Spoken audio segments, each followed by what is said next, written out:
You have your 1.2 megapixel camera up front here, and that is pretty much it. So let's fire this thing up. See if it has any juice in it. There we go. That was pretty quick. You get your Dell splash screen there. And this will be firing up this device for the first time, so I'm going to have to do the sign up process. As you saw there, there's an indicator light on the top bezel next to the camera.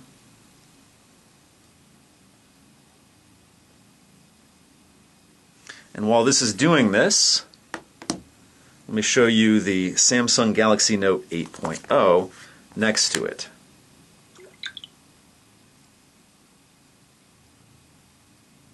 So it's a little taller than the Galaxy Note, but I'm assuming it's going to be a little bit thinner by a little bit. And width-wise, I think, even though the Galaxy Note has a case on it, I think it's going to be, let me take the case off. I think it's going to be, actually they're pretty even.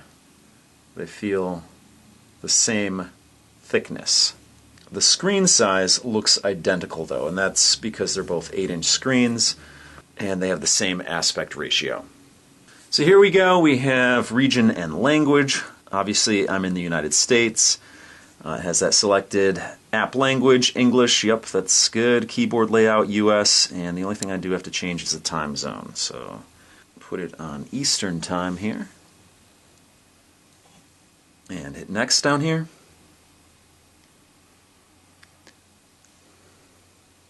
Alright, the EULA, of course I accept, I won't read it. Security and Dell update. To complete your McAfee account setup for antivirus protection, enter your email address.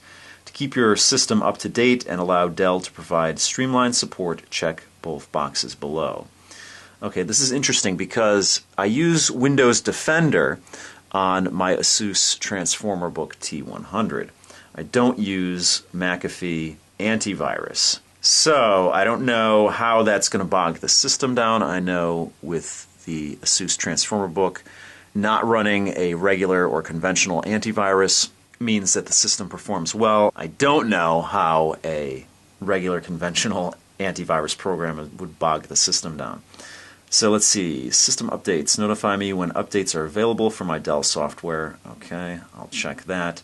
And streamline support, send this PC service tag serial number to Dell to enhance your support experience. Let's see. I'm just going to skip this for now. I assume I could always go back to it.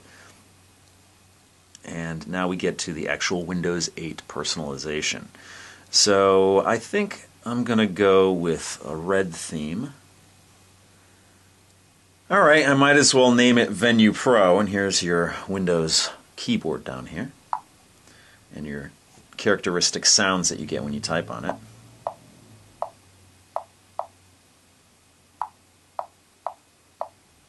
Okay, in that last step I entered in my home wireless network information, and the next step here is settings. I'll use Express settings here, and it's going to set up my account. I'll sign into my Microsoft account here, and I'll join you on the other side of that.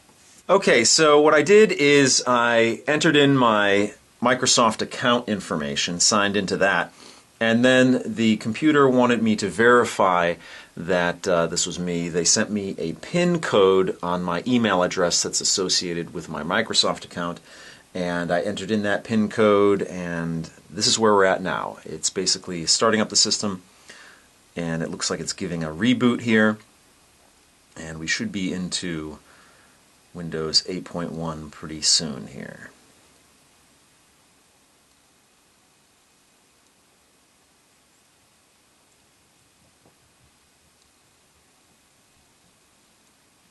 Alright, we have the Windows 8.1 startup here when you actually set up a device for the first time, giving me these little greetings here, telling me what I can do with Windows 8.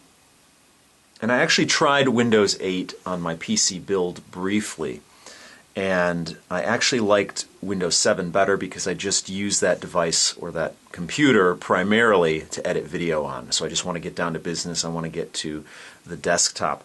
But for a tablet, Windows 8 and of course 8.1 I've discovered is quite a good tablet interface. It makes things quick. You can check things very quickly on there. It's really a nice operating system for a tablet.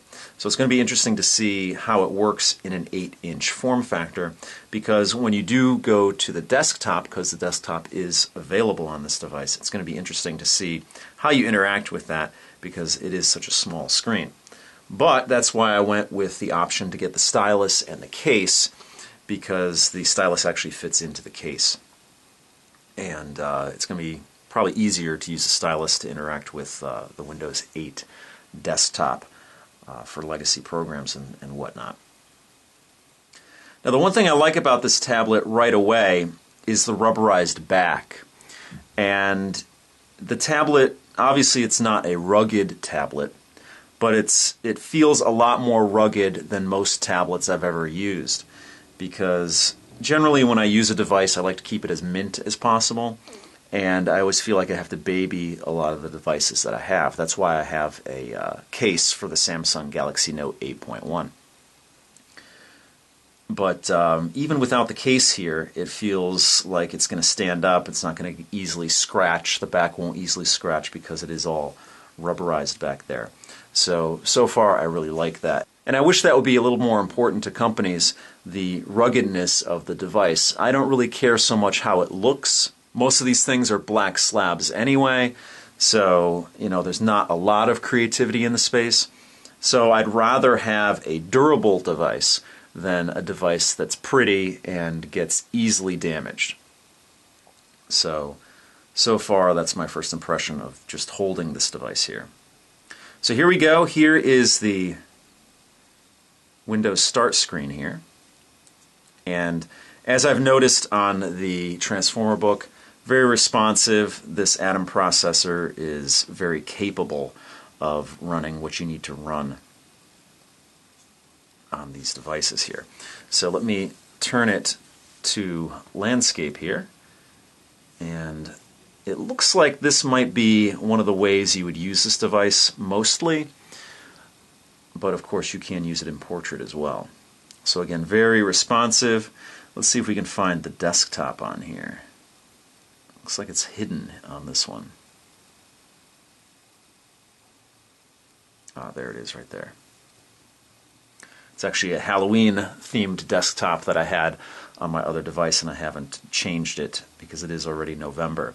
So here is the actual Windows desktop. Let's see how it is to interact with it. Let's bring up Internet Explorer here, and let's see if we can resize this window. Now, the interesting thing when you're in the desktop mode, let me actually zoom this in a little more here. The interesting thing when you're in the desktop mode is that if you go to a field where you can type in, it doesn't automatically bring up the keyboard. You're going to have to click on the keyboard icon down here, and that'll bring it up. So let's back this up here, and let's go to YouTube here. And then, of course, you have to get rid of the keyboard as well. So the good thing about this is that you're going to be able to load up all your legacy programs on here, and provided you're able to use it in a small form factor like this, it will be very useful to you. And it's very responsive. So I'll probably have a couple more videos up on this device, definitely when I get the case and stylus. And I'm also going to show you how you can load up BlueStacks on this tablet and actually run Android apps on it. So then you get the best of both worlds. So it's going to be very cool. So that's going to do it for this video. If you have any questions or comments, please post them down below. If you like what you see, please subscribe. And as always, if you want to help out my channel, give me a thumbs up or favorite this video. So thanks so much for watching, and I'll see you guys next time.